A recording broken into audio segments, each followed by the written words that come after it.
in this conduct of the studies and the research Huberman and I were doing, kind of indexed against all the things we do in our career and what Navy SEALs do kind of practically, we began to put together what we call the Mastering Uncertainty method, okay? The Mastering Uncertainty method deals with this idea that we are going to manage our autonomic arousal system, okay? We all know, all of you are in the health space, so we know our sympathetic and parasympathetic nervous systems, our autonomic nervous system. As we get fear into our system, our autonomic arousal goes up, okay? Oftentimes that amygdala in our brain gets tickled. What's happening there is we're actually starting to approach autonomic overload or amygdala hijack.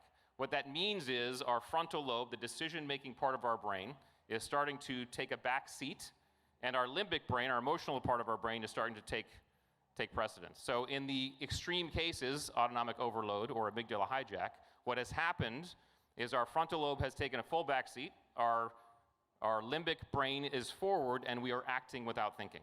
Okay, now this comes in very handy for example, jumping out of the way of a moving train or running from the bear. Does not come in handy for about 99% of other things where we actually want our frontal lobe engaged, so we can actually think about and make decisions.